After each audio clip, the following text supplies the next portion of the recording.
Au milieu du Pacifique Sud, à 17 700 km de Paris, la Polynésie française est un territoire d'outre-mer de 118 îles.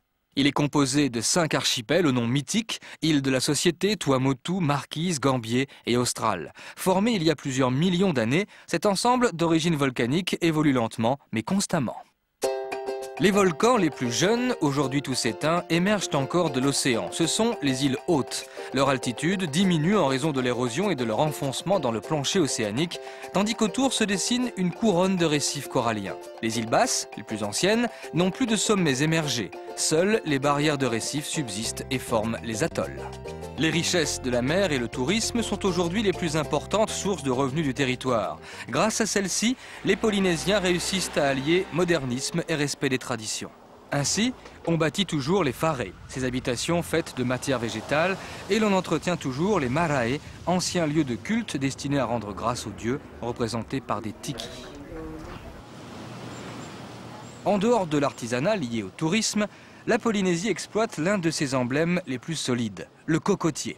La noix décortiquée donne le copra que l'on utilise dans les industries alimentaires, mais fournit aussi l'huile de coco, base de la production du monoeil. Si les goélettes sillonnent toujours les archipels pour approvisionner les îles, la technologie moderne a sensiblement modifié le mode de vie. Les liaisons par satellite ont pris le relais des communications classiques et les habitations se dotent de plus en plus de capteurs solaires et de systèmes de récupération des eaux de pluie. Mais l'eau, c'est d'abord l'océan, depuis toujours le vrai trésor de la Polynésie française. Des 5 archipels, le plus important et le plus peuplé est celui de la Société. Composé des îles sous le vent et des îles du vent, en référence aux alizés, il s'égrène sur 740 km. Les îles du vent comptent 3 îles principales, Tetiaroa, Moorea et Tahiti, la plus grande de tout le territoire. Ce sont 2 volcans qui ont donné naissance à Tahiti, dont les sommets culminent à plus de 2000 mètres.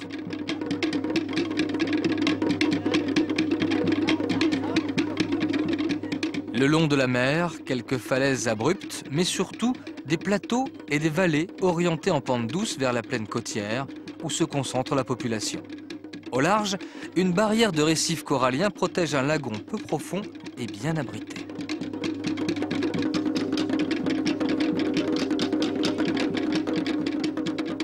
Tahiti est composé de 2 parties. Tahiti Nui, la grande Tahiti, reliée par l'isthme de Taravao à Tahiti-Hiti, la petite Tahiti. Papeete, la seule vraie cité de la Polynésie française, est née en 1818 par les bonnes grâces du pasteur Crook, missionnaire anglais qui y bâtit le premier temple et les premières habitations. En 1842, les Français en font la capitale du protectorat. C'est grâce à son port, devenu cordon ombilical de l'ensemble du territoire, que Papeete a connu un développement rapide. Pôle industriel, la ville ne cesse de s'étendre et fait vivre 70% des 220 000 Polynésiens. Comme chaque ville de France, Papeete est géré depuis la mairie, édifice d'inspiration coloniale datant de 1990 et dont les occupants n'ont pas de problème de stationnement malgré le développement rapide de la circulation automobile.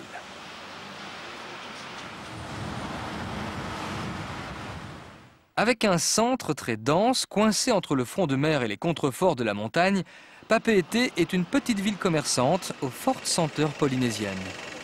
Exemple, le marché municipal, installé dans des structures métalliques montées en 1927 et rénové en 1987.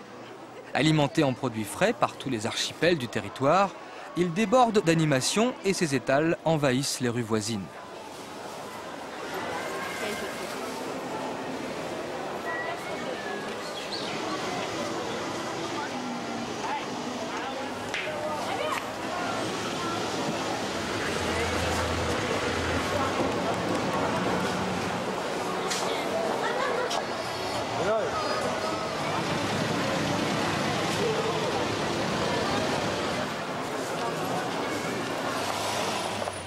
Les trucks sont des autobus en bois qui permettent aux villageois de se rendre à Papeete. Le dimanche, en descendent des dames toutes vêtues de blanc. elles sont les dignes représentantes de la religion protestante, le culte le plus répandu en Polynésie. Un véritable défilé de mode traditionnel anime alors les alentours du temple Pao'Whai, érigé sur l'emplacement du premier édifice religieux bâti par les missionnaires.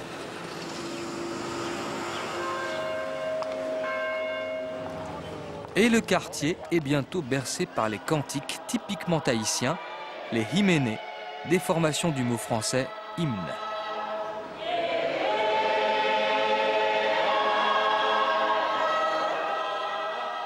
Les catholiques ont eux aussi leur lieu de culte, comme la cathédrale Notre-Dame de Papeete, dont la construction débuta en 1856. D'autres temples illustrent le métissage de Papeete. Installés à Tahiti depuis le début du siècle, les Polynésiens d'origine chinoise représentent 5% de la population.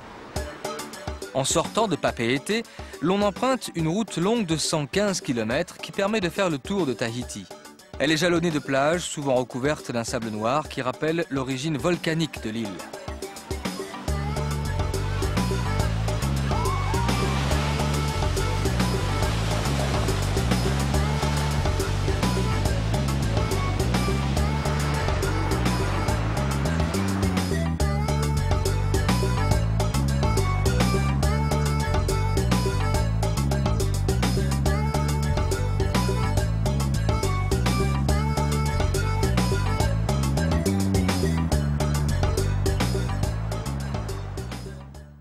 Comme toutes les îles hautes, Tahiti est entourée d'un récif construit au fil des millénaires par l'accumulation de couches de coraux. Ainsi protégées, les eaux du lagon sont calmes et peu profondes et la faune y évolue tranquillement. Au-delà, c'est le grand bleu et des créatures plus imposantes, plus majestueuses ou moins rassurantes. Le requin, on l'observe en toute quiétude dans le lagunarium, qui présente quelques-unes des 800 espèces de poissons qui peuplent les lagons polynésiens.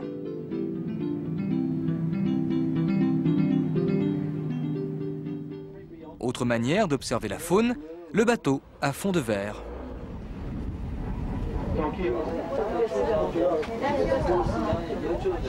Voilà, dessous les bateaux maintenant. Dessous les bateaux ici. Donc il y a le planche avec les...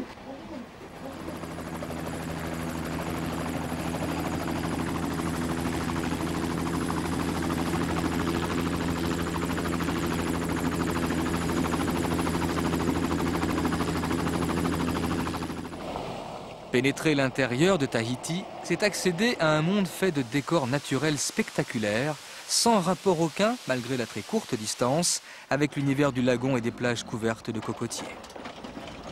Très riche, la végétation s'étage depuis la côte jusqu'à la cime des montagnes en zones bien caractérisées.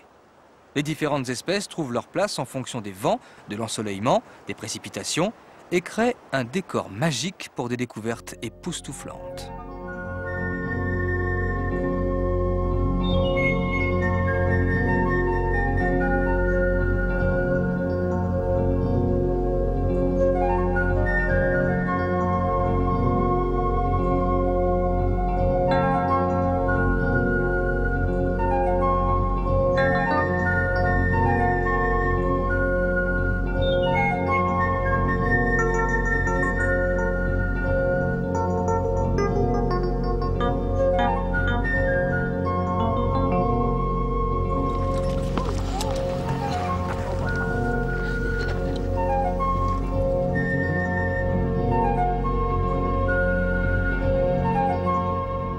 La beauté de Tahiti a bien entendu largement contribué au développement du tourisme.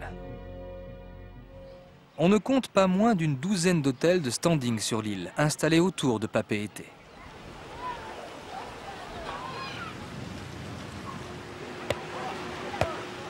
En Polynésie, le tourisme n'a pas fait disparaître les coutumes locales. Au contraire, il a permis par exemple la résurgence du tatouage, un art aux origines mystérieuses. Le rôle du tatouage a toujours existé avec les Polynésiens lorsqu'ils ont découvert cette île.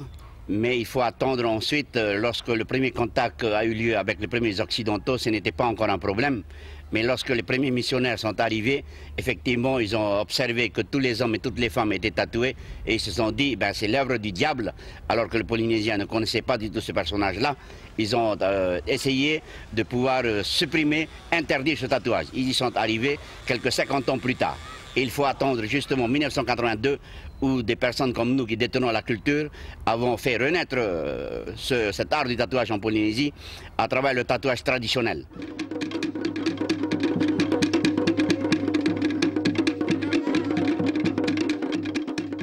La danse, entrée elle aussi en clandestinité avec l'arrivée du christianisme et réapparue au début du XXe siècle, est de nouveau bien vivante et anime bien entendu le Heiva. Cette grande fête folklorique, devenue quasiment fête nationale, se déroule au long du mois de juillet. C'est l'occasion pour les Tahitiens de faire la démonstration de leur attachement aux traditions.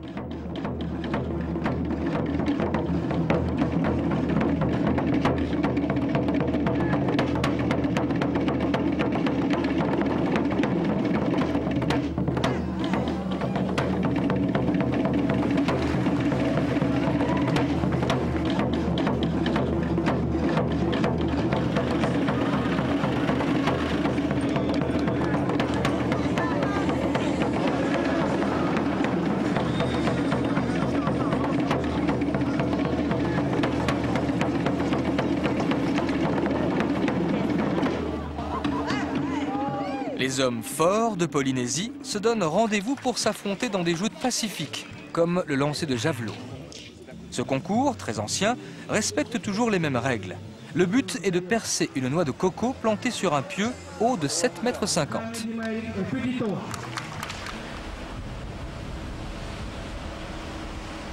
Autre compétition d'envergure, les courses de pirogues, auxquelles participent aussi bien les hommes que les femmes. Les pirogues polynésiennes sont de taille et de formes diverses selon les archipels et selon leur utilisation.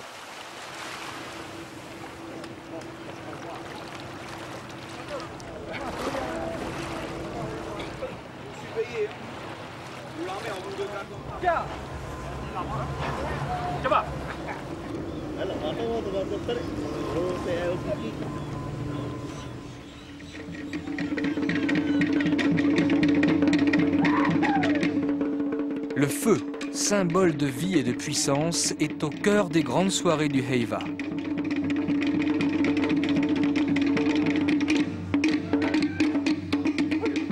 Le feu est l'instrument des danses, mais sert aussi à un rite de purification. Les hommes marchent sur des pierres chauffées pour honorer les dieux. Si ces derniers sont cléments, ils permettront aux heureux élus de vivre dans l'abondance.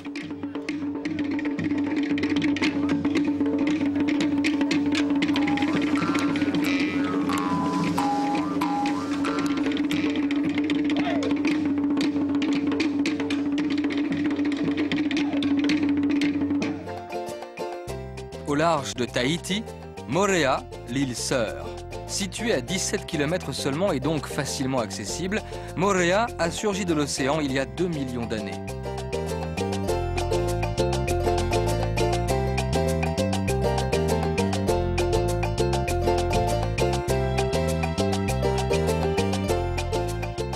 Moorea signifie lézard jaune.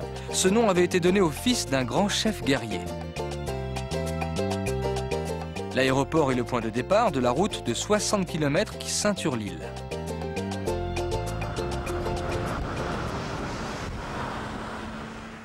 Moorea, contrairement à Tahiti, bénéficie d'une plaine littorale très fertile. Elle accueille une population peu importante et dispersée.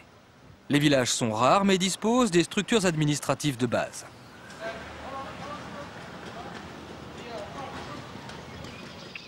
Moorea est hérissée de 8 montagnes, dont la plus élevée dépasse à peine les 900 mètres. Le mont Rotui domine les baies symétriques de Cook et d'Opunohu. La baie de Cook, où s'ancra le bateau du célèbre navigateur anglais en 1774, porte aussi le nom de Pao Pao, du nom du village qui l'aborde.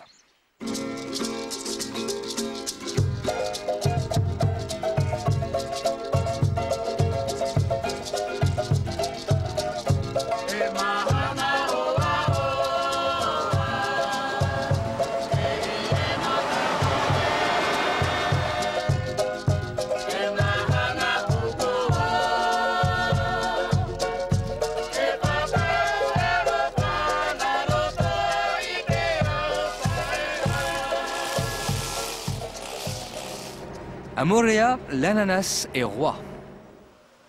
Il pousse sur plusieurs centaines d'hectares le long d'une piste qui part du mont Rotui.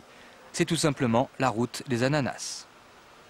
L'ananas ici est introduit en 1850 par les Européens et nos ananas aujourd'hui est croisé avec celui de Hawaï et de Caraïbes.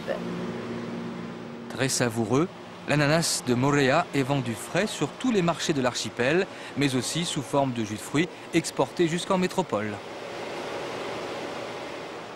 Si l'ananas est le produit phare, l'agriculture en général est l'une des principales sources de revenus de Moorea avec l'artisanat et le tourisme.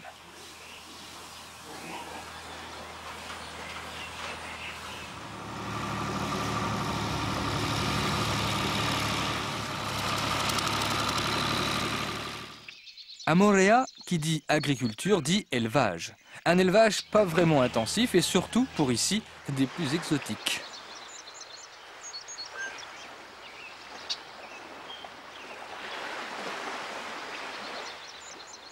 Des petits hôtels de charme aux grands complexes offrant un large choix de sports nautiques, le tourisme à Moorea conserve un visage humain. Attirés par la beauté du lagon, certains Japonais se laissent aussi séduire par une autre spécialité locale, bien plus romantique, et surtout beaucoup moins onéreuse que dans leur pays.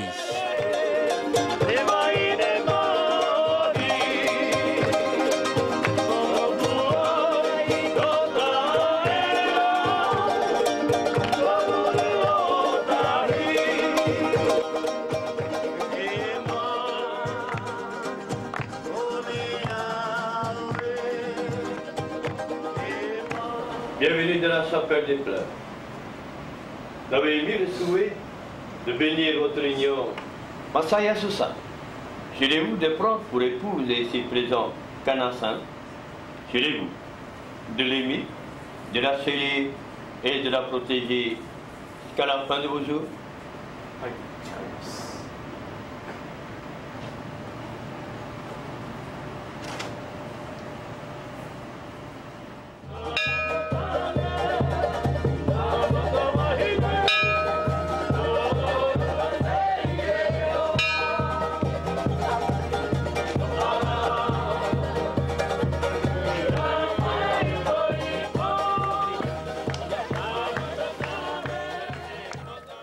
Quand la nuit tombe, les vraies traditions ressurgissent avec le cérémonial du Tamahara, grand festin rituel où l'on invoque les dieux. Cela débute toujours par la confection du grand four polynésien. La première chose à faire, vous allez d'abord creuser un trou sous la terre, à peu près 1 mètre de profondeur, grand comme ça, si vous voulez cuire pour 100 personnes. Et après ça, vous allez dans la montagne pour chercher du bois sec. Au bord de la rivière, vous ramassez tous ces pierres volcaniques, vous les chauffez pendant 4 heures, 5 heures. Ce sont les pierres qui coulent dans le littoral, des pierres volcaniques. Okay. Et le résultat est délicieux.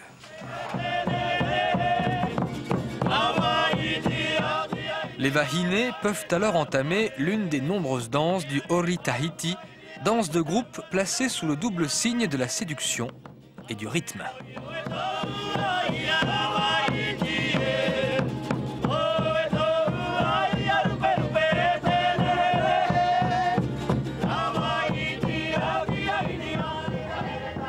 Tetiaroa, bel exemple d'île basse, Tetiaroa est un petit atoll composé de 13 îlots ou motu en polynésien. Un seul est habité. Une piste d'atterrissage y a été tracée pour recevoir quelques visiteurs en quête de dépaysement total. Particularité de Tetiaroa, c'est une île privée. L'atoll appartient depuis 1966 à l'acteur Marlon Brando. Il en a fait une réserve naturelle, protégée avec soin par ses quelques habitants.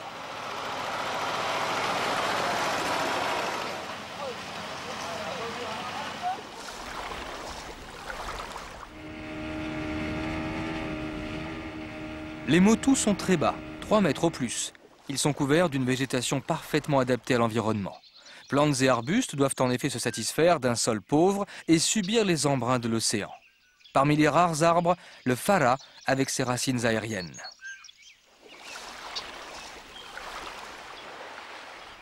La renommée de Tetiaroa est due bien sûr à son propriétaire, mais aussi à l'île aux oiseaux, le motu Tahunarahi.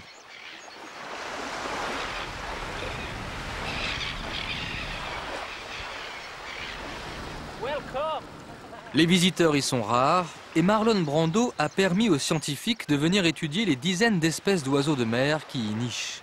On y trouve, entre autres, des colonies de sternes huppés, de fous bruns et de frégates.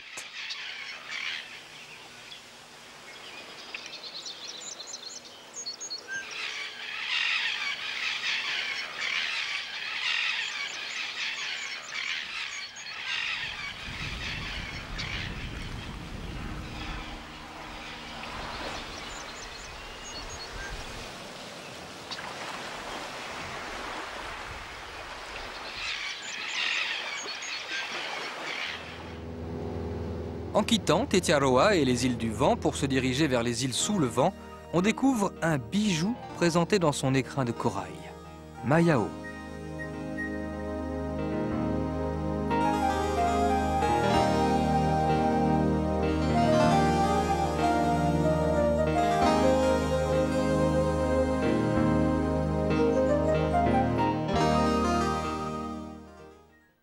Au nord-ouest de l'archipel de la Société, les îles sous le vent comprennent 4 atolls et surtout 5 îles hautes dominées par des volcans vieux de 2 à 4 millions d'années. Wahine, Rayatea, Tahaa, Bora Bora et Maupiti.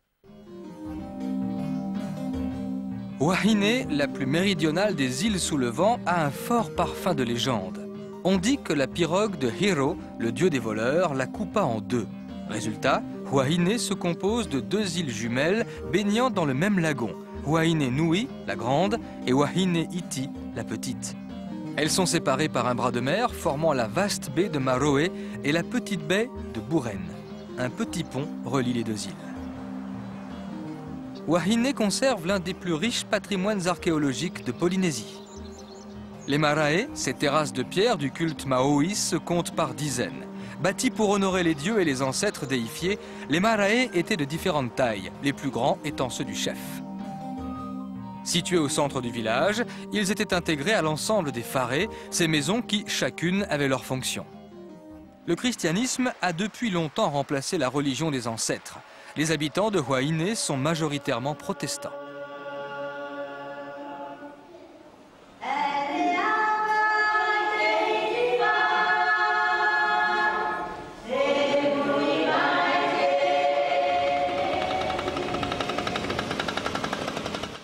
La pêche est avec l'agriculture l'activité dominante de Wahine. Au village de Maeva, on utilise toujours la méthode traditionnelle, les pièges à poissons communaux. À l'heure de la marée, les monticules de pierre disposés en V dirigent les poissons vers de petits parcs où ils sont capturés. Simple et ingénieux.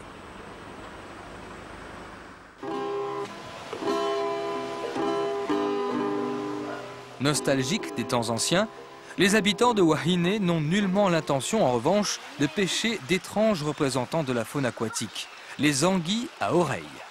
Ces anguilles sont sacrées selon certains pour des raisons religieuses, selon d'autres tout simplement parce qu'elles sont devenues attractions touristiques. Une halle à Copra, un quai d'accostage pour les goélettes, 1 millier d'habitants décontractés, c'est Whare, le village principal de Wahine.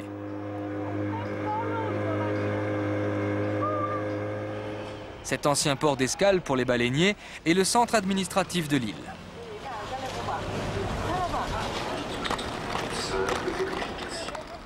Pour les Tahitiens, c'est Wahine qui incarne le mieux la Polynésie de jadis. Son architecture naturelle demeure très sauvage. L'océan s'insinue dans les terres, transformant les maisons des pêcheurs en habitations lacustres.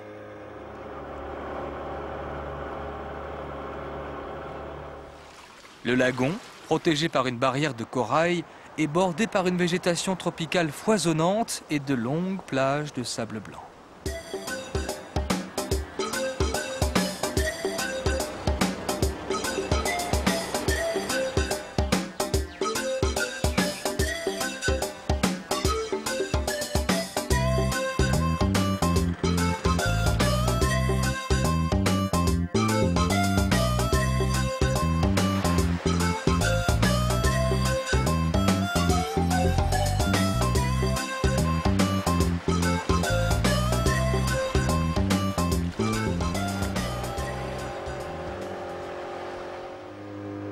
Wahine s'est elle aussi ouverte au tourisme.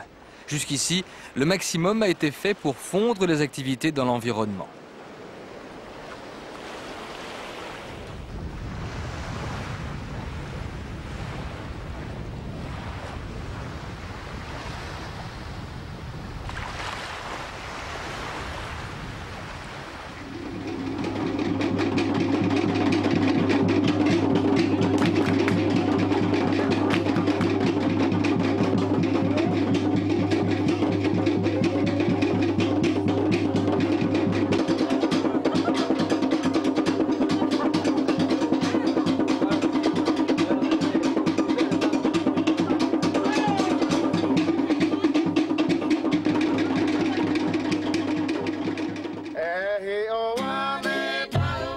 Raiatea, la plus grande des îles sous le vent, est entourée d'un immense récif de corail percé de 9 passes. Les plages y sont rares et étroites. Point culminant, le mont Tefatua, 1017 mètres. Comme Wahine, Raiatea est une île sacrée pour les Polynésiens. Première terre à être peuplée par les Maoris, on y vénérait le dieu Oro, qui s'était imposé au dieu créateur Ta'aroa.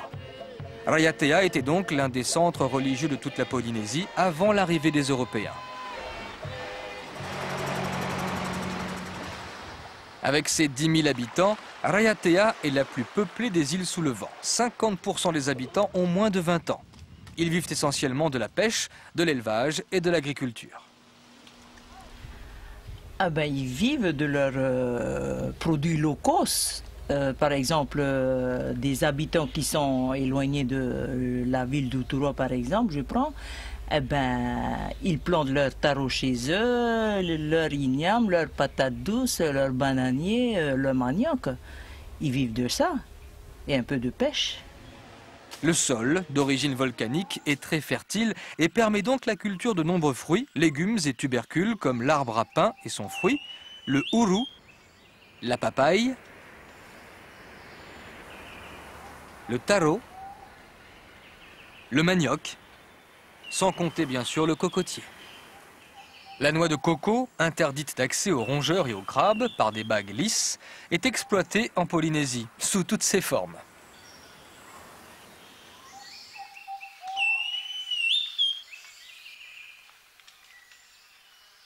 Les fruits locaux, comme la banane et l'ananas, au goût délicieusement sucré, voisinent avec les pieds de taro sur le petit marché d'Uturoa, le village principal de Raiatea. Son supermarché, mais surtout, ses 2 lycées et son hôpital sont utiles aux habitants de toutes les îles sous le vent.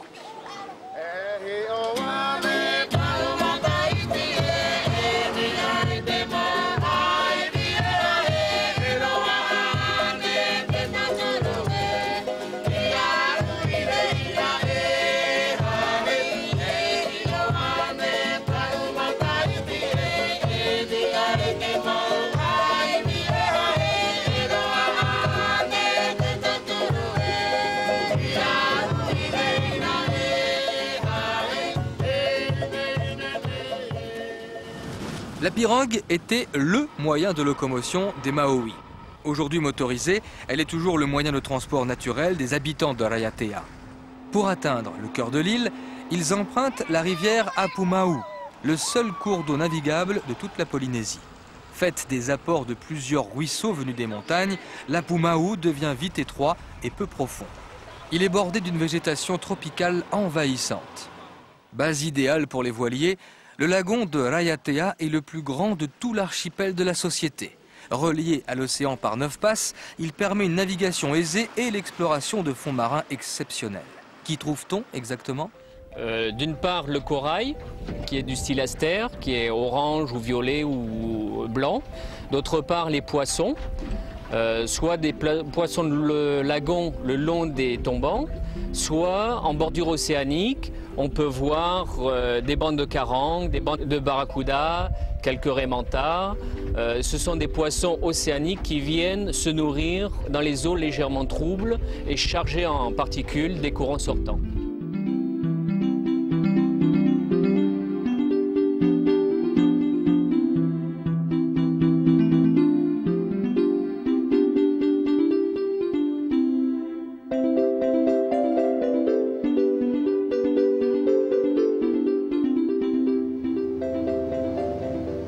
Rayatea partage son immense lagon avec une petite sœur, Tahaa.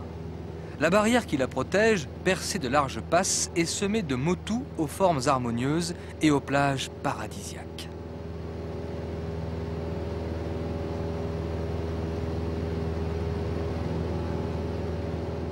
Les montagnes de Tahaa ne dépassent pas les 590 mètres d'altitude et l'on ne compte sur l'île que 4000 habitants. Sauvage, Tahaa est entouré d'une côte sinueuse dessinant de jolies baies. La grande spécialité de Tahaa se trouve au cœur d'une végétation exubérante, la vanille. Une plante grimpante de la famille des orchidées, développée ici par la main de l'homme. Sa fleur doit être fécondée pour obtenir un fruit charnu, la gousse de vanille, utilisée pour son goût et son fameux parfum. Tahaa produit 80% de la vanille récoltée en Polynésie.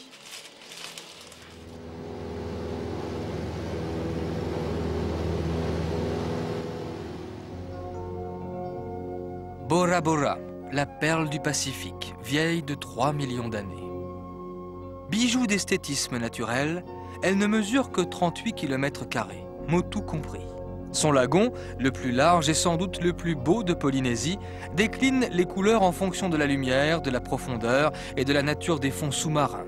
Phénomène intermédiaire entre îles hautes et atolls, Bora Bora est entouré d'un récif très large, fondu en un seul endroit, Te Avanui, la Grande Passe.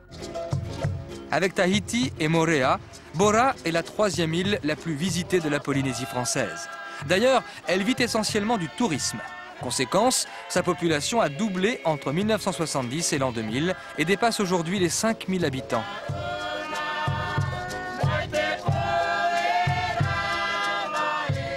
De nombreux artistes ont élu domicile à Bora Bora, séduits par la beauté de l'île et des vahinés. Jean Masson a été l'un des premiers. Je pense que c'est parce que Masson est venu ici à Bora Bora et a aimé cette île qui rappelait beaucoup les Tuamotu. Il peignait la lumière, beaucoup de maisons. Et peut-être c'est à ce moment-là que les amis artistes ont débarqué sur Bora Bora. Le charme de Bora Bora opère depuis longtemps. De James Cook, qu'il a découverte en 1769, en passant par Jack London ou Paul-Émile Victor, ils ont tous trouvé ici l'île de leurs rêves. La situation stratégique de Bora Bora, dans le Pacifique Sud, a attiré également un autre genre d'immigrants. En février 1942, l'armée américaine lançait l'opération Bobcat, avec l'installation sur l'île d'une base de ravitaillement et d'un réseau de défense pour s'opposer à une éventuelle attaque japonaise. Les canons, destinés à contrôler la passe de Te Avanui, ne furent jamais utilisés et les 5000 soldats américains abandonnèrent l'île en 1946.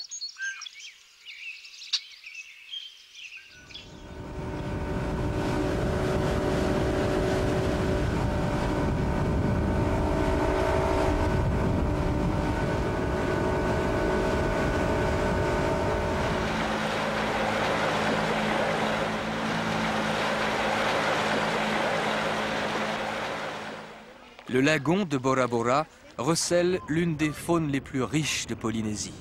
Les requins à pointe noire sont présents partout en Polynésie, mais ici on peut les observer avec prudence à l'heure du repas.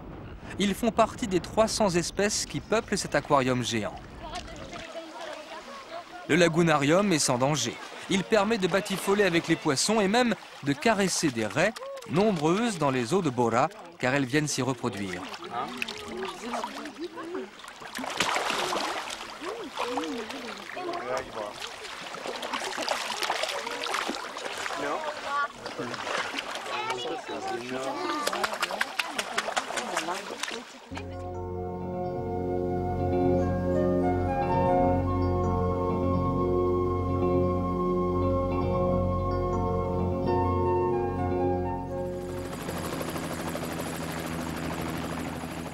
Maupiti est la plus septentrionale et la plus petite des îles sous le vent. Elle a longtemps été isolée en raison d'un accès difficile par la mer.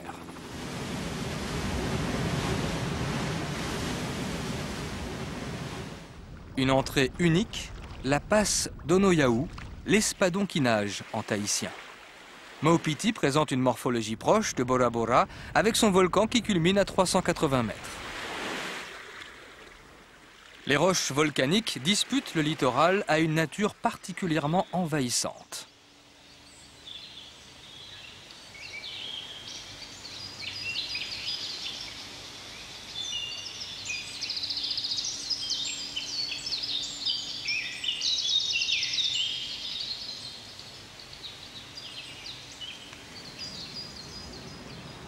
Maupiti ne compte que 4 villages.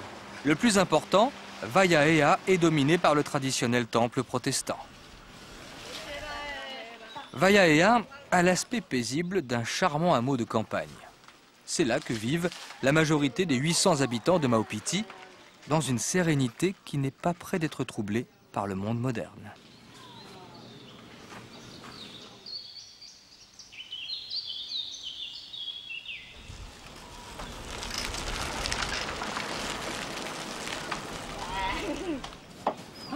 L'essentiel des ressources provient de l'exploitation du lagon.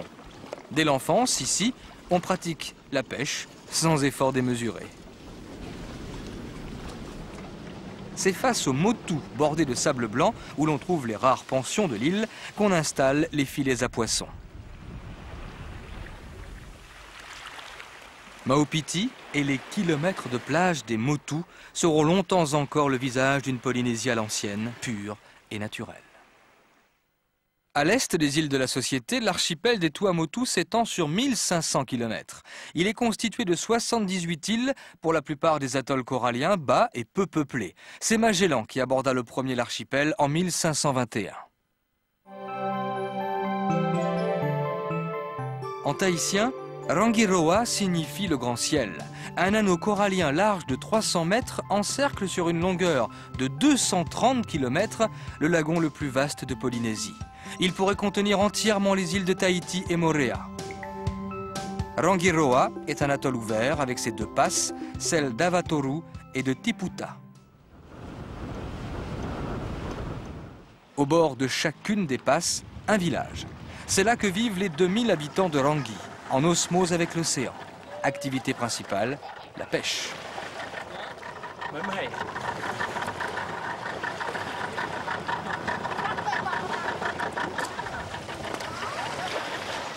Les habitants des Tuamotu portent le nom de Paumotu.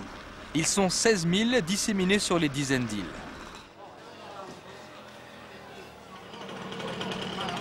La population fut convertie au protestantisme par les missionnaires, premiers Européens à s'installer dans cette partie reculée du Pacifique. À l'heure des marées, les passes de Rangiroa sont le théâtre d'un spectacle extraordinaire, celui des dauphins qui viennent se mesurer à la puissance du courant.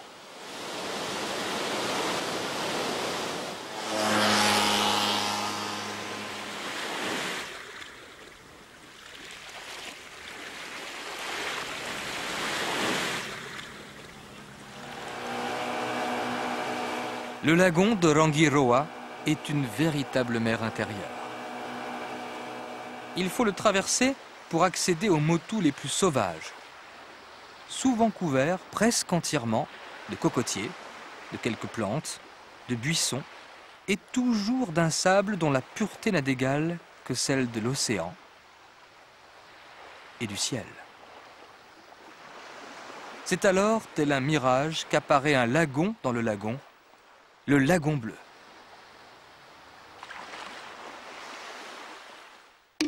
L'anneau corallien de Tikeao, au nord de Rangiroa, est parfaitement circulaire. Il protège un lagon de 26 km de diamètre, sorte d'immense piscine naturelle.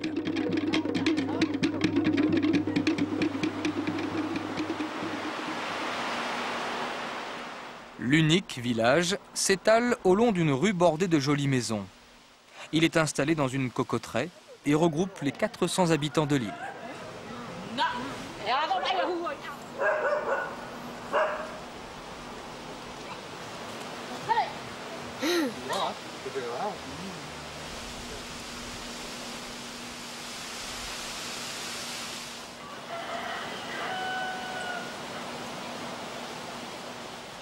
Producteurs de copra, mais surtout pêcheurs, les habitants de Tikeao exploitent un lagon connu comme étant l'un des plus poissonneux de Polynésie.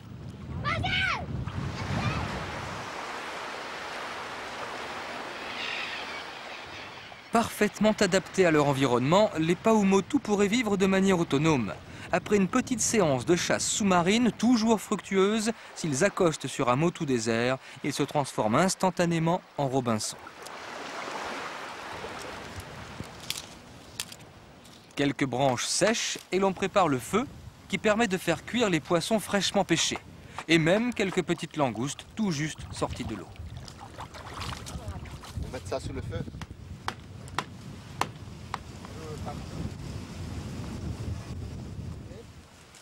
Le ourou, fruit de l'arbre à pain, est lui aussi cuit au feu de bois. Il ne reste plus qu'à tresser la nappe et le repas peut être servi.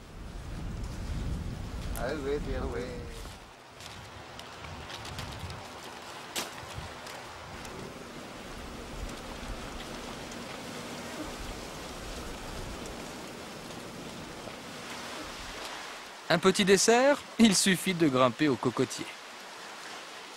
L'usage de la noix est multiple. Encore verte, on en boit le jus sucré avant de déguster sa chair molle, riche en vitamines.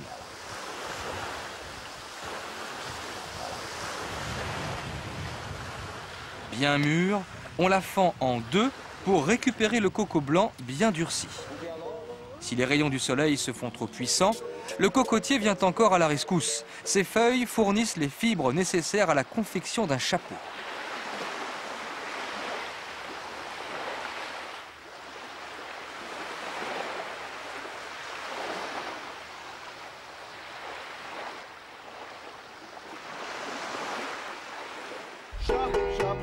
Et tout s'achève, comme toujours sur les archipels polynésiens, en musique et en chansons.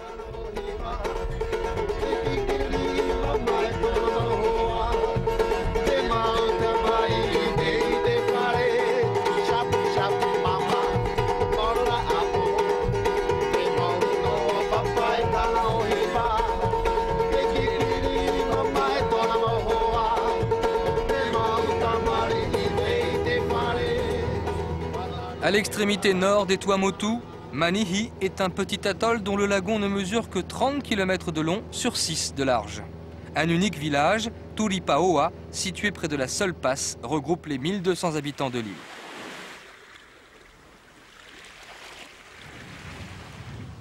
On y mène une vie paisible, se laissant aller au fiou, la langueur chère au caractère polynésien.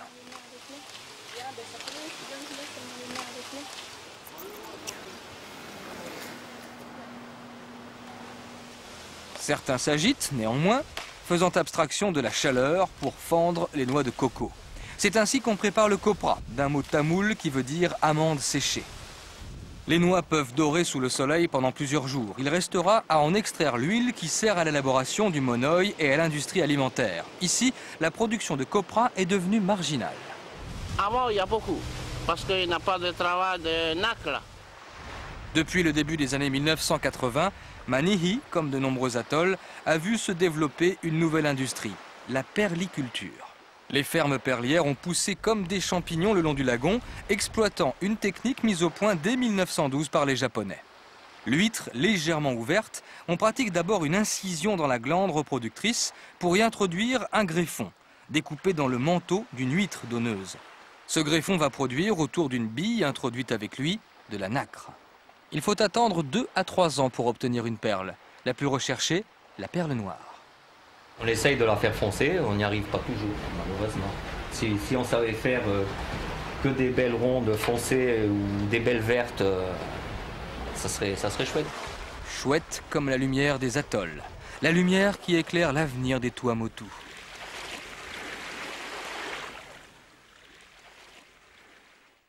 À 1300 km au nord-est de Papeete, l'archipel des Marquises est constitué de 12 îles dont 6 seulement sont habitées. Il y a les Marquises du Nord, dominées par Nuku Hiva, et les Marquises du Sud, organisées autour de Hivaoa.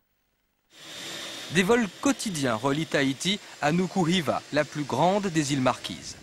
Pénétrer Nuku Hiva, c'est entrer dans l'univers des Marquises. Un monde nimbé de mythes et de légendes, fait de massifs montagneux creusés de vallées profondes et dominés par des crêtes. La végétation, elle aussi, ajoute au mystère. C'est un monde du bout du monde. Île de formation volcanique récente, les Marquises sont bordées de falaises élevées. Pas de véritable plaine côtière et encore moins de lagons protégés par une barrière de corail. Ce sont des îles brutes, sauvages, accessibles seulement par bateau. Connue pour son mouillage et sa baie de sable noir, Taiohae est l'unique agglomération de Nukuhiva. Elle abrite un tiers des 8000 Marquisiens. Centre administratif de l'archipel, Taiohae a été abordé par les grands navigateurs dès 1595. Les Marquises sont en effet les premières îles polynésiennes découvertes par les Européens. Ils ont été accueillis par un peuple qui vivait là depuis 700 ans avant Jésus-Christ. Premiers habitants de Polynésie, les anciens Maoris, que sont les Marquisiens, ont ensuite colonisé les autres archipels. À Taiohae, les tikis de pierre représentant les dieux ont été restaurés avec soin. Les artistes locaux ont même réalisé de nouvelles pièces pour décorer un pae-pae, une plateforme dédiée au culte. Depuis 1842, les Marquisiens ont adopté la religion catholique, contrairement à la majorité des Polynésiens qui est protestante. Le clocher de la cathédrale Notre-Dame a été édifié indépendamment de la nef, qui est ornée de sculptures sur bois réalisées lors de sa construction en 1974. La ferveur religieuse des Marquisiens se manifeste lors des nombreuses fêtes qui ponctuent le calendrier. Le dimanche des Rameaux est un jour de rassemblement et l'occasion d'une longue procession.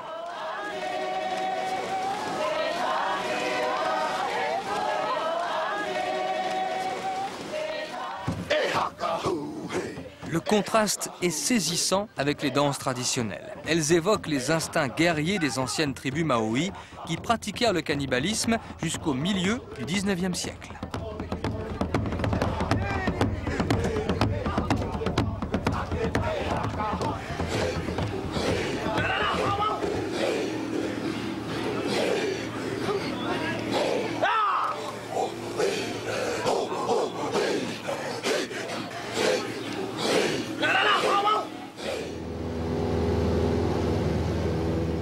Île phare des Marquises Sud, Hivaoa est un massif volcanique aux pentes abruptes et aux découpes spectaculaires dominant des eaux très profondes.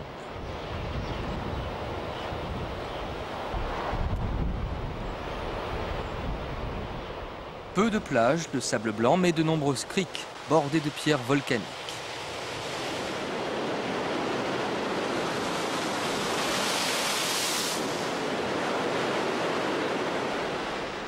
La terre d'Ivaoa est l'une des plus fertiles de l'archipel. D'ailleurs, l'île est surnommée le Jardin des Marquises.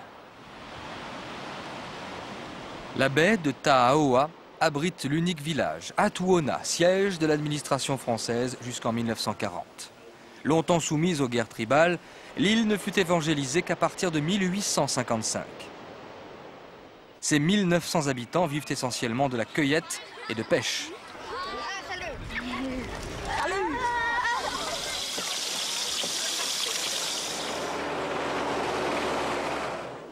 Les maisons marquisiennes sont adaptées aux conditions climatiques, parfois rudes.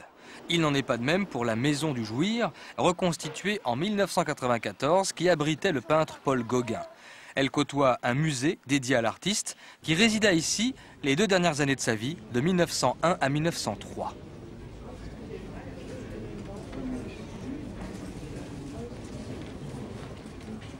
Il réalisa à Hivaoa quelques-unes de ses plus belles toiles, empreintes d'une liberté devenue obsédante. L'homme qui disait vouloir uniquement partager sa vie avec les sauvages est enterré dans le petit cimetière d'Atuona, sous un frangipanier. Sa tombe est gardée par la déesse Oviri, dont le nom signifie sauvage. À quelques pas, la tombe d'un autre artiste en mal de tranquillité, Jacques Brel, qui vécut 3 ans à Atuona avant de s'éteindre en 1978. Dominant la baie, son fantôme doit encore murmurer « Le temps s'immobilise aux Marquises ».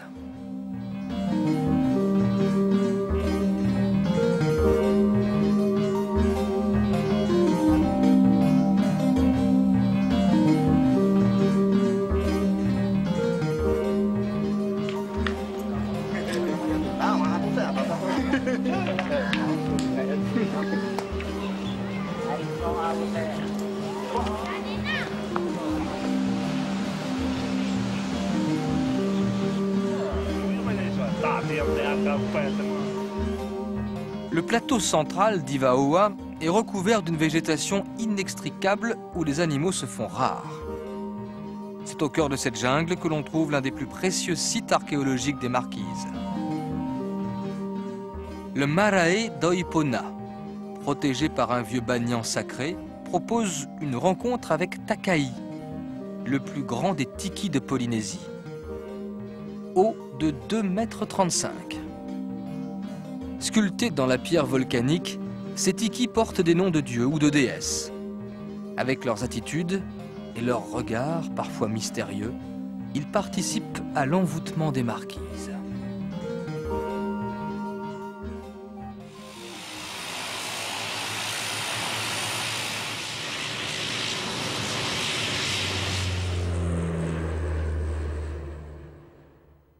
À 1600 km au sud-est de Tahiti, le petit archipel des Gambiers est constitué de 4 îles hautes et d'une multitude d'îlots protégés par des barrières de corail. Découvertes par le capitaine James Wilson en 1797, ces îles perdues, reliées entre elles par bateau, ne comptent que 1200 habitants.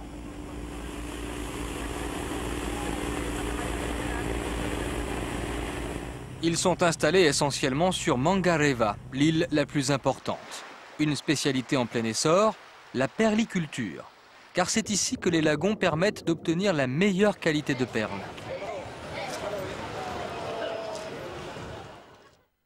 À 560 km au sud de Tahiti, l'archipel des Australes s'étale sur plus de 600 km. Il est composé de 5 îles hautes, dont les principales sont Rurutu et Tubuai, puis Rapa, beaucoup plus petites. Tubuai est baigné par un lagon peu profond, parsemé de motus. C'est l'île la plus vaste de l'archipel, avec ses 45 km². Le village de Mataura regroupe l'essentiel de ses 2000 habitants. Tubuai, centre administratif de l'archipel, bénéficie, comme toutes les Australes, d'un climat tempéré qui permet par exemple la culture des vignes et des agrumes.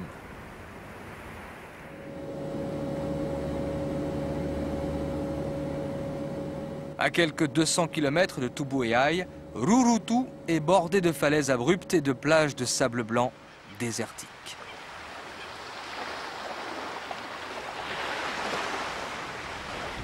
Trois villages seulement, Moerai, Hauti et Avera, abritent les 2200 habitants de l'île qui vivent surtout de la pêche et de l'agriculture.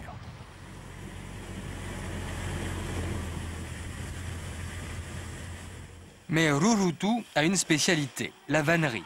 Un artisanat qui maîtrise la fabrication de nombreux objets à partir des feuilles de pandanus. On y élabore également les tifeifei, ces grands patchwork aux motifs colorés. Dernier archipel peuplé dans la grande migration polynésienne, les Australes et leur nature sauvage illustrent bien le thème d'île du bout du monde, auquel est étroitement liée la Polynésie.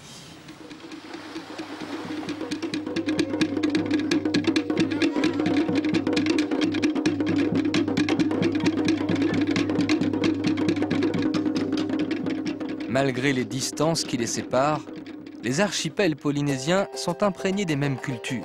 D'abord, celles transmises au début de notre ère par les Maoris, puis celles apportées plus tard par les explorateurs européens. Mais l'âme polynésienne est riche aussi d'une nature encore plus belle que dans les rêves. Après avoir découvert Tahiti, Louis-Antoine de Bougainville, fasciné, écrivit « Je me croyais dans le jardin d'Éden. Ainsi naquit le mythe. »